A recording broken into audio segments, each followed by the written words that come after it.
Since 2001, the Fast and Furious movies have morphed into a massive, sprawling franchise. In fact, the series easily rivals most comic book movies for surprisingly dense lore, outrageous action, and heroic, one might even say super-heroic leads.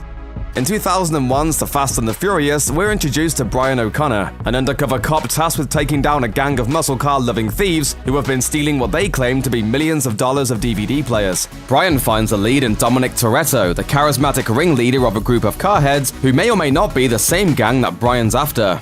I live my life a quarter mile at a time.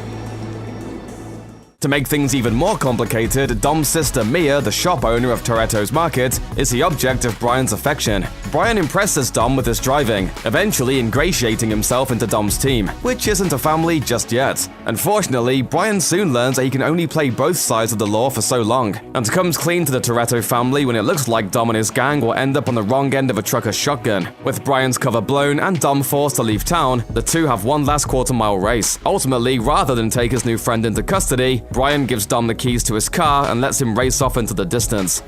Too Fast, Too Furious, surprisingly, isn't the second part of this franchise. Instead, that honor goes to the turbocharged prelude for Too Fast, Too Furious, a short film which sees Brian on the run after letting Dom go free. For some reason, this leads to a nationwide manhunt, with his face plastered all over the nightly news. That sort of thing tends to present a problem when you're driving across America winning street races like some sort of gear shaft version of Johnny Appleseed. When Cop sees his vehicle while Brian's driving through Texas, he's able to hitch a ride with an unnamed woman who recognizes his face, possibly because of his uncanny resemblance to Lance Harbor from Varsity Blues. After that, he buys a new car, wins more street races, and finds himself in Miami, the city where the heat is on.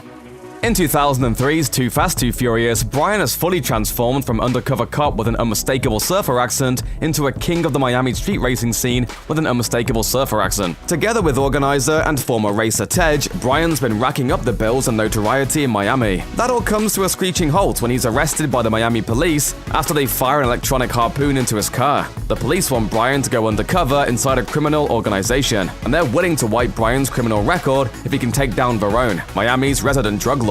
Brian recruits his childhood best friend and ex-con Roman to help him race his way to Verone's good graces. With the help of another undercover agent, Monica Fuentes, Brian and Roman capture Verone, clear their criminal records, and walk away with a pile of illicitly acquired cash. And that's about when the timeline hits turbo speed with chronological hijinks. Los Bandoleros was a short film co-written and directed by Vin Diesel that serves as a prelude to the fourth film, Fast and Furious. Following Dom as he assembles a new crew for an upcoming heist of a gasoline truck in the Dominican Republic. Letty's back to rekindle her romance with Dom, but she's not the only familiar face in the short film. Han originally appeared and died 3 years earlier in the Fast and the Furious Tokyo Drift, which was the third movie released. A quick line of dialogue establishes that the Han we see here has never been to Japan, so we know that this takes place before Tokyo Drift. For now though, all you need to know is that Dom loves Letty, the people of the Dominican Republic, and stealing gas from the rich to give to the poor.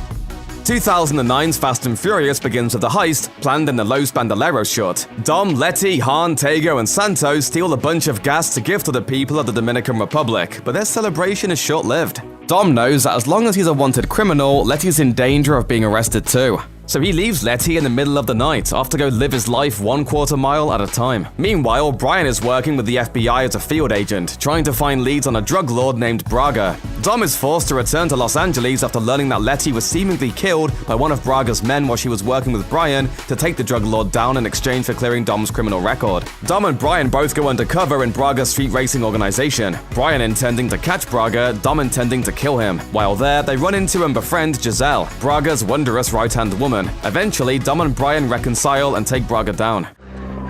I would have won that race if you didn't cheat, right? You hit your head hard. Unfortunately, Dom is captured by the FBI and sentenced to 25 years in prison for all of his prior street racing-related crimes. Luckily for him, Brian is used to going against the law to save his friend. The film ends with Brian, Mia, and the rest of the crew teaming up to break Dom out. 2011's Fast 5 picks up immediately where Fast and Furious left off. Dom escapes from prison with his family, and the crew heads to Rio de Janeiro to figure out their next moves. Brian takes a gig stealing cars from a train, but unbeknownst to the family, one of the cars they steal belongs to Reyes, a ruthless drug lord who controls Rio with an iron fist. Dom, Mia, and Brian recognize that they've got a golden opportunity to steal enough money from Reyes to fund their fugitive lives permanently.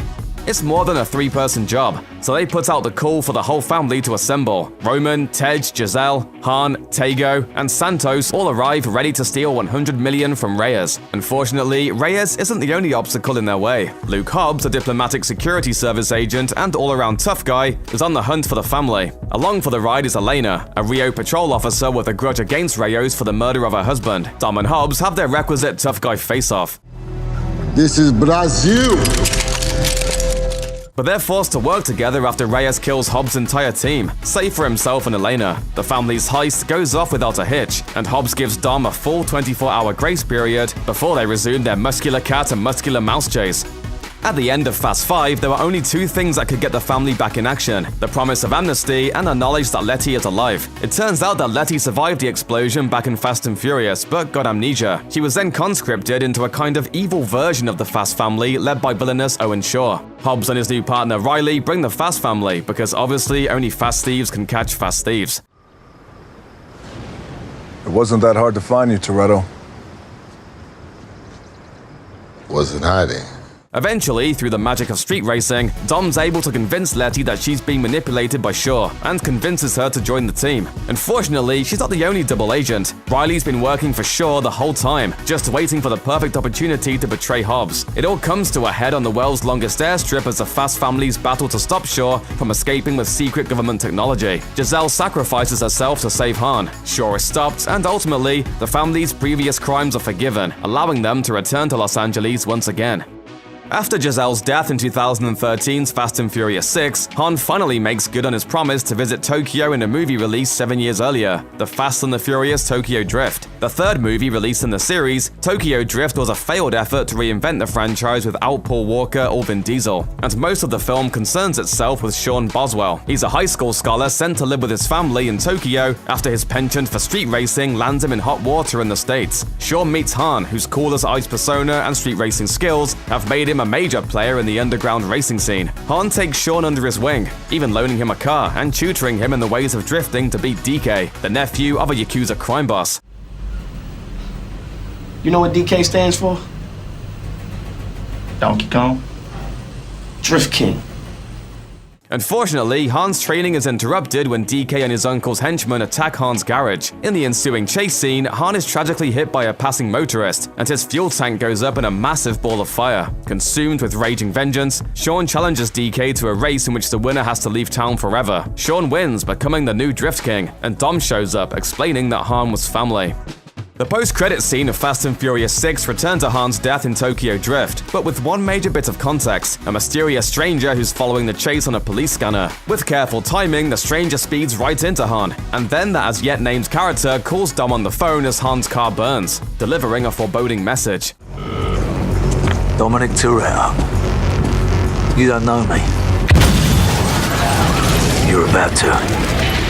There's nothing more important than family in the Fast and Furious universe, but bad guys have families too. In this case, Owen Shaw has a big brother named Deckard. He kills Han in the post-credit scene of Fast and Furious 6. When the family hears about Han's death, Dom travels to Tokyo to pay his respects and start the hunt for Deckard. Meanwhile, Deckard's been busy. He's already attacked Hobbs and Elena to find out everything he can about the Fast family. When Dom finally meets Deckard, their climactic street fight is interrupted by a mysterious government agent named Mr. Nobody, who needs Dom and his team to do some odd jobs for them in return for the use of God's Eye, a hacking tool that can find anyone on the planet, including Deckard. This time it ain't just about being fast. The team rescues Ramsey, the hacker who designed God's Eye, from a Somali mercenary trying to use the device for nefarious reasons. It all comes to a head in Los Angeles, of course, where Dom and his team need to keep Ramsey away from Deckard long enough for her to disable the God's Eye. Fortunately, they have some help from Hobbs. Daddy's gotta go to work.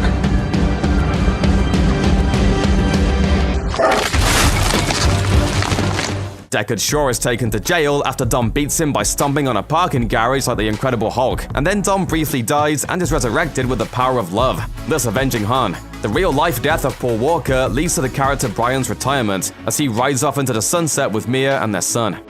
After going to Havana and winning a street race by driving backwards in a car that literally explodes, Dom runs into Cypher, a cyber terrorist who blackmails him into betraying his family for the only reason he would. Even more family. Dom's ex-girlfriend Elena secretly had his child between the events of Fast and Furious 6 and Fate of the Furious, and Cypher is holding the two of them hostage unless Dom gives her what she wants: nuclear weapons. When Dom battles against his family and Mr. Nobody, he calls in favors from some old friends and recent enemies, including the Shaw brothers, who now have full-on jetpacks. They all help Dom double-cross Cypher, but unfortunately, Elena dies, and Cypher escapes to lick her wounds and plot a future sequel. Deckard Shaw arrives to the requisite post-battle meal with Dom's son, who's named Brian after Dom's best friend.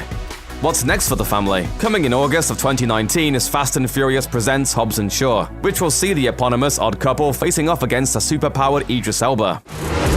Look at me. I'm Black Superman. Fast and Furious 9 is slated for 2020, and while there hasn't been much news about it since, an animated show called Fast and Furious Spy Racers was announced in April 2018. Now with reports of on-set conflicts between series leads, the future looks cloudy. The spin-off might be a way to keep Dwayne "The Rock" Johnson and his popular character in the universe without him sharing screen time with Vin Diesel. Whatever else is on the road ahead, no one really knows for sure. All we can do is get there ourselves, 1/4 mile at a time. Check out one of our newest videos right here. Plus, even more Looper videos about your favorite movies are coming soon. Subscribe to our YouTube channel and hit the bell so you don't miss a single one.